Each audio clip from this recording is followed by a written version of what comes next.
ये कंकाली माई की जय, नारसिंह बब्बा की जय, करुआ बब्बा की जय। कई लोग भूत प्रेत के चक्कर में इतने परेशान रहते हैं और उन्हें कई बार शंका की समस्याएं होती हैं, लेकिन भूत प्रेत नहीं होता और वो अनावश्यक ही धन बर्बाद करते रहते हैं। इधर से उधर ढेर सारे उपाय खोजते हैं, ढेर सारे टोने टोटके करते हैं, वो सही जांच नहीं करवाते और सही वजह का पता नहीं लगा पाते, इसलिए वो परेशान बने ही रहते हैं। तो ऐसे लोगों के लिए हम एक उपाय अपने वीडियो में लेके आए हैं। यदि उनको भूत हो, प्रेत हो, किसी ने कुछ करवा दिया हो, इसके अलावा ग्रह दोष हो, घर में वास्तु दोष हो, पितृ दोष हो, कोई भी समस्या हो, तो सब चीजों का तोड़ इस वीडियो में हम आपके लिए लेके आए हैं, क्योंकि सभी जगह जांच की उपलब्धता नहीं हो पाती। यदि किसी को अपने घर की या अपनी जांच करवानी है तो ऐसे में आप हमें व्हाट्सएप पे कॉल कर सकते हैं। डिस्क्रिप्शन में हम आपको मोबाइल नंबर दे देंगे या कमेंट में, पहले कमेंट में ही अपना नंबर पिन कर देंगे। जिनको अपने घर की जांच कराने की आवश्यकता है, उनको शंका है कि मेरे घर में किसी ने कुछ करवा दिया है या हमारे घर में भूत प्रेत है, इसके अलावा ग्रह दोष भी हो सकता है, वास्तु दोष भी हो सकता है और पितृ दोष भी हो सकता है। इसके अलावा आप आने जाने में कहीं कोई साया पड़ जाता है तो वो कारण भी हो जाता है। तो कोई भी कारण हो, आपको परेशान होने की आवश्यकता नहीं है। आप हमें व्हाट्सएप पे कॉल कर सकते हैं, जिसमें हम आपसे कुछ सवाल पूछकर आपके घर की जांच करके आपको जानकारी दे देंगे। और आप जांच नहीं करवाना चाहते या कोई आपको जांच करता नहीं मिल रहा है, तो ऐसे में आपको एक छोटा सा उपाय करना है और आपकी सारी समस्याएं खत्म हो जाती हैं। समस्याएं वहां से शुरू होती हैं जब आप घर से बाहर निकलते हैं। तो कई बार क्या होता है कि जो प्रेत इष्ट होते हैं वो रास्ते में कहीं उनकी साया आपके ऊपर पड़ जाती है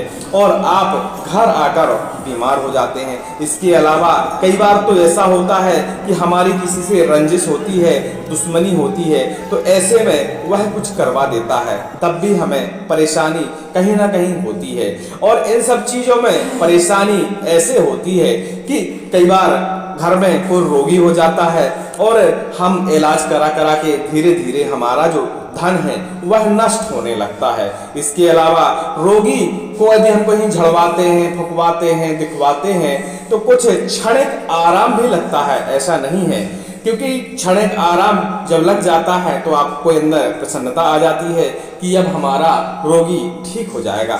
लेकिन आप कुछ घंटे बाद या कुछ दिन बाद या कुछ हफ्ते बाद वही बीमारी फिर से और फिर से वही समस्या, फिर आप उसी चक्कर में घूमने लगते हैं प्रसाद नरियल लेके कि कहीं कोई अच्छा जानकार हमें मिल जाए और हमारे घर की समस्या हल हो जाए। तो हम आपको बताने वाले हैं, जब किसी चीज की आपको जानकारी ना हो, आप अपने घर की जांच ना करवा पा रहे हो, आपको शंका तो है लेकिन आपको क्लियर नहीं है कि समस्या क्या है, तो चाहे कोई करवा दिया हो, चाहे ऐसे ही भूत प्रेत हो या आपके घर में पितृ दोष हो, कोई भी समस्या हो, तो आपको ऐसा उपाय जो हम बता रहे हैं इसको आपको अवश्य ही करना चाहिए। वीडियो में आपको बोर नहीं होना है, वीडियो लास्ट तक देखना है, क्योंकि कई बार क्या होता है कि वीडियो के बीच में छोटे छोटे ऐसे उपाय होते हैं जिनको करके आप अपनी समस्याओं का हल स्वयं ही खोज सकते हैं।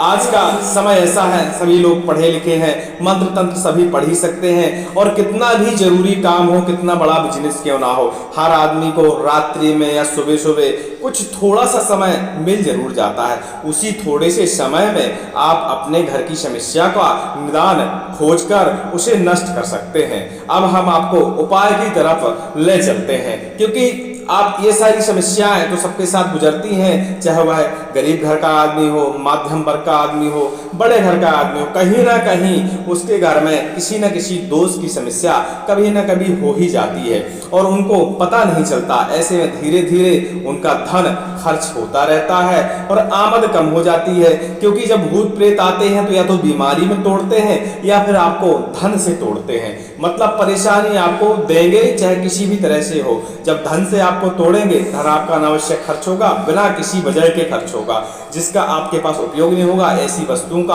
आप इस्तेमाल करेंगे और धीरे धीरे धन खर्च होता रहेगा। या गंभीर बीमारी में, बीमारी छोटी सी है लेकिन धीरे धीरे लंबे समय तक वो चलती रहती है और आपका धन धीरे धीरे निकलता रहता है। तो ये प्रेत बाधा में ऐसी छोटी मोटी बातें होती रहती हैं, लेकिन इसमें घबराने वाली बात नहीं होती है। आप स्वयं उपाय कर सकते हैं, स्वयं मंत्र पढ़ सकते हैं, क्योंकि आजकल हम बताए ना, पढ़ा लिखा समाज हो गया, तो इधर उधर तांत्रिक लोग या जानने वाले ढूंढने से बहुत कम ही लोग मिलते हैं, और मिलते भी हैं तो इतने दूरी पे मिलते हैं कि कई बार हमारे पास समय नहीं होता या संयोग नहीं होता तो हम वहां पहुंच नहीं पाते, और इसी तरह धीरे धीरे परेशानी हमारी बढ़ती रहती है और लंबा समय खिंचता रहता है। सोचते तो हैं हम कि किसी देवी के दरबार में चले जाएं, किसी बाबा जी के पास चले जाएं और अपनी समस्या का हल ढूंढ लें, लेकिन उसी समय प्रेत बाधा के कारण आपके पास ऐसे संयोग बन जाएंगे तो आप ना तो बाबा जी के पास जा पाएंगे, ना ही देवी दरबार में जा पाएंगे। कोई आपके पास ऐसा अनावश्यक कारण निकल आएगा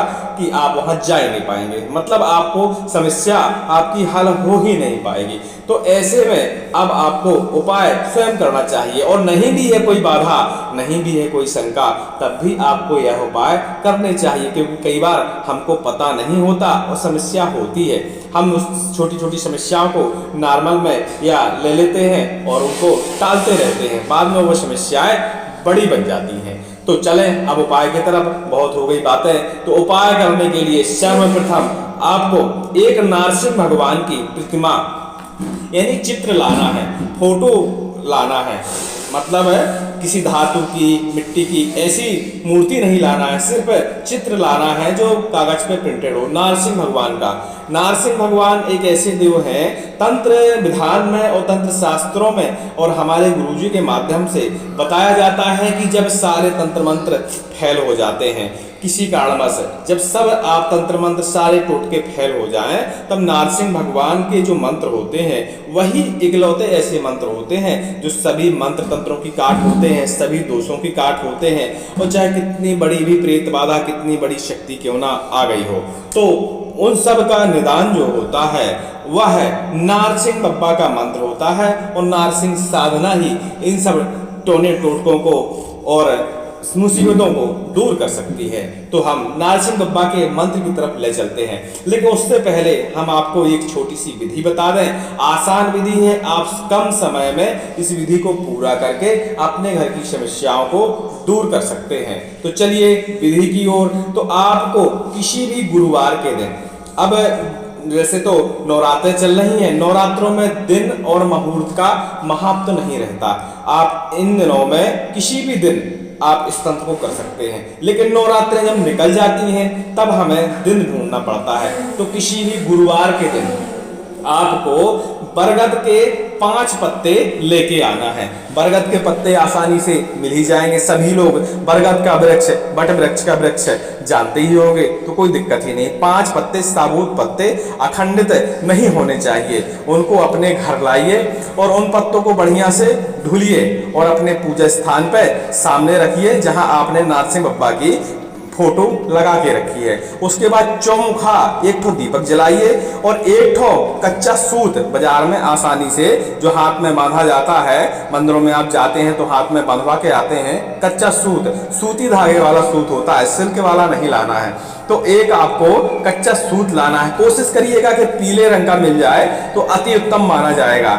जब आप सूत घर ला लें, इसके बाद सामने आपने बरगद के पत्ते रख दिए, एक ठो नारियल आप आसानी से 20 रुपए का आएगा ले सकते हैं, 1 सुपारी, 5 ठो लौंगे, 1 ठो पान और 1 ठो नींबू। नींबू इसमें बहुत आवश्यक है क्योंकि नींबू के बिना तंत्र साधनाएं थोड़ा सा कमजोर पड़ जाती हैं, तो नींबू हमें बहुत जरूरी है। नींबू लाना है। अब आपके पास सारी सामग्री हो गई, चौमुखा दीपक जला लीजिए और इसके बाद कोशिश ये करिए कि एक आपको माला मिल जाए, तो तुलसी की माला मिल जाए तो अति उत्तम, रुद्राक्ष की माला चलेगी तुलसी की माला की जगह, और स्फटिक की माला मिल जाए तो बहुत अति उत्तम। लेकिन जब कोई माला ना मिले, तुलसी की माला आसानी से आपको मिल जाती है। अब जब तुलसी की माला भी घर में ना हो तब आप 108 गेहूं के दाने गिनकर सामने रख लीजिए और एक बार जब मंत्र पढ़ेंगे तो एक गेहूं एक तरफ पलटाती जाएगी। माला का उद्देश्य होता है सिर्फ आपके जाप की जो है गिनती पूरी करना, या आप गिनती ना भूल जाएं, गिनती कितनी हो गई है, काउंटिंग कितनी हो गई है, उस चीज का अनुमान लगाना माला का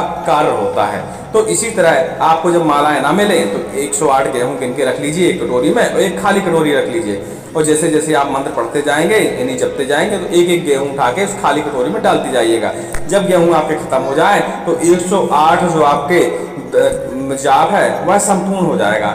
108 जाप गुरुवार के दिन करना है। अब करना एक ही गुरुवार को है, ऐसा बार बार नहीं करना है, एक ही गुरुवार को करना है। इस मंत्र की आपको सिद्धि प्राप्त हो जाएगी, क्योंकि इन मंत्रों में छोटी सी क्रिया, छोटा सा जाप, छोटी सी सामग्री लेके आप इन देशी मंत्रों को आप सिद्ध कर सकते हैं। जब आपका यह मंत्र सिद्ध हो जाए इसके बाद 1 गिलास जल लेना है, शुद्ध जल, स्नान ध्यान करके किसी भी दिन। अब ये गुरुवार का दिन नहीं है, जाप करने का गुरुवार के दिन का मैटर था। अब आप किसी भी दिन 1 गिलास जल लीजिए, उस गिलास का जल लेके इस मंत्र को 5 बार पढ़िए और उस गिलास के जल में फूंक मारिए। आप रोगी को पिलाइए, खुद पीजिए, अपने घर वालों को पिलाइए, और इसके अलावा उस जो जल है पूरे घर में उस जल का छिड़काव करिए। इसके अलावा यही मंत्र पढ़िए और एक ठो कील लीजिए, लोहे वाली कील, नई जिसका कहीं इस्तेमाल ना हुआ हो, उस कील को अपने दरवाजे के आसपास कहीं ऐसी जगह है जहाँ ठोकने लायक जगह हो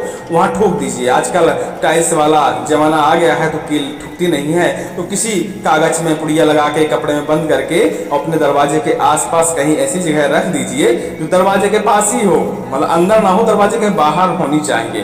तो वहां आप उस कील को रख सकते हैं या दरवाजे के ऊपर कहीं टांग सकते हैं, तो आपके घर का कीलन भी हो जाएगा।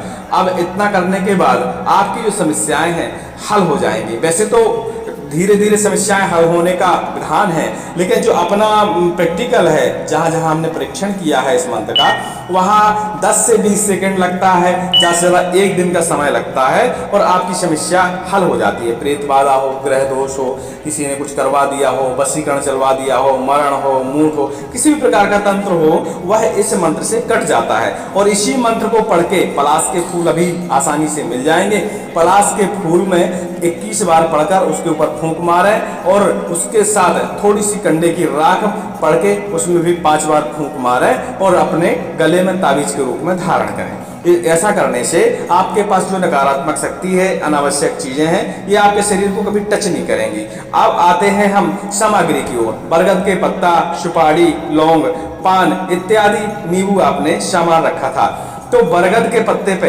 इसी मंत्र को लिखना है, सारे पत्तों पे लिख देना है। चंदन से लिखें तो अति उत्तम माना जाएगा, नहीं तो आप हल्दी से लिख सकते हैं। अब उसमें जो कच्चा सूता लाए थे उसमें इसकी गांठ बना के 1 तो 5 पत्ते की माला बनाइए, और विष्णु भगवान का कहीं आपके पास मंदिर हो, श्याम जी का मंदिर हो, तो उसमें इस माला को अर्पण करवा दीजिए। जब आपको श्याम जी का मंदिर ना मिले, विष्णु भगवान का मंदिर ना मिले, तो अंत में आप हनुमान जी के मंदिर में जाके इसको अर्पण करवा दीजिए। और इसके बाद आप घर वापस आइए और जो आप पान रखे थे, सुपारी रखे थे, नींबू रखे थे, तो सुपारी और नींबू और पान इन सबको एक साथ करना है। पान के ऊपर सुपारी रखनी है, उसी में लौंग डालनी है, और उसी के साथ पान में ही कोशिश करें बड़ा पान लाएं, उसी के अंदर नींबू भी डालें और उसकी एक कागज के अंदर पुड़िया बनाएं और इसी मंत्र को बढ़िया से फूंक मारें और उन सब चीज़ों से अपने पूरे परिवार का उतारा करें। बढ़िया से सबका बारी बारी 7-7 बार उतारें, 7-7 बार मंत्र को पढ़ें और जाके किसी नदी में जाके इन सब चीज़ों का विसर्जन कर दें। अब आपकी सारी समस्याएं खत्म हो गई हैं। चाहे किसी भी प्रकार की समस्या रही हो, चाहे वह नज़र दोष रहा हो, प्रेत बाधा रही हो, नकारात्मक कोई ऊर्जा रही हो, घर के पितृ रहे हों, इसके अलावा किसी ने कुछ करवा दिया हो, तो ये सारी चीज़ों का काट हो जाएगा और अब आपका तंत्र संपूर्ण हुआ। इतना करने के बाद कभी भी कोई समस्या आती है ऐसी प्रेत बाधा संबंधित, आपके घर में नहीं आपके पड़ोस में भी, मित्रों के यहाँ कभी भी समस्या आती है तो इस मंत्र को 5 बार पढ़िए, जल के अंदर फूंक मारिए और रोगी को या समस्याग्रस्त आदमी को उस जल को पिला दीजिए। उसके घर में इसी जल का छिड़काव कर दीजिए और जो जो सामग्री हमने बताई है, नींबू हो गया, पान हो गया, लौंग हो गया, सुपारी हो गया, इन सबको पान के अंदर रख के उसका 7 बार उतारा करिए मंत्र पढ़ते हुए और नदियों में विसर्जन कर दीजिए। तो इससे परोपकार भी हो जाएगा, मतलब आपकी समस्याएं तो हल हो ही जाएंगी, आप दूसरों का भी परोपकार कर सकते हैं, उनकी समस्याएं भी दूर हो जाएंगी। अब मंत्र ध्यान से सुनिए, मंत्र ध्यान से सुनिएगा और ना समझ में आए तो कमेंट करिएगा, हम आपको दोबारा बता देंगे। वैसे हमने कई पिछले वीडियो में इस मंत्र को लिख के दिखाया है स्क्रीन पे, लेकिन आपको फिर भी नहीं समझ में आता, नहीं सुर समझ पाते हैं तो आप बताइएगा, हम आपको व्यक्तिगत रूप से कमेंट कर देंगे। आज नहीं कर पाएंगे, कल नहीं कर पाएंगे, जब भी हम आपका कमेंट देखेंगे तो इस मंत्र को आपके रिप्लाई में लिख देंगे जरूर। मंत्र ध्यान से सुनिए। ओम नमो नरसिंहाम हिरण्याकस्य वक्षस्थलविदारणाय त्रिभुवन व्यापकाय भूत प्रेत पिशाच डंकिनी शंकिनी कुलोन्मूलाय नासंतम भोदवाय समस्त दोखान हर हर विशर विशर पच पच हन हन कंपाय कंपाय मथ मथ हिरिंग हिरिंग हूँ हूँ फट फट ठा ठा रुद्र आज्ञा पयात स्वाहा। ओम नमो नरसिंहाय हिरण्याकस्य वक्षस्थलविदारणाय त्रिभुवन व्यापकाय भूत प्रेत पिशाच डंकिनी शंकिनी कुलोन्मूलाय नासंतम भोदवाय समस्त दोखान हर हर विशर विशर पच पच हन कंपाय कंपाय मथ मथ हिरिंग हिरिंग हूँ हूँ फट फट ठा ठा रुद्र आज्ञा पयात स्वाहा। इस प्रकार का यह मंत्र था। आप अपने हिसाब से, अपनी स्पीड में, अपने स्वर से पढ़ सकते हैं, कोई दिक्कत नहीं। उम्मीद करते हैं हमारी जानकारी आपको ठीक ठाक लग रही होगी और हमारी दी हुई जानकारियों से किसी न किसी का भला कहीं ना कहीं हो ही रहा होगा। यदि आपको भी कभी फायदा हुआ है या हमारी जानकारी आपको ठीक लगी है तो हमारे चैनल को सब्सक्राइब कर दीजिएगा, लाइक कर दीजिएगा और आपको किस माध्यम से किस समस्या की जानकारी चाहिए तंत्र मंत्र संबंधित तो आप हमें कमेंट करें, उसके बारे में हम या तो वीडियो बनाएंगे या आपको व्यक्तिगत रूप से कमेंट करके उसकी जानकारी अवश्य देंगे। बोलिए नारसिंह बाबा की जय। ओम नमो नरसिंहाय नमः।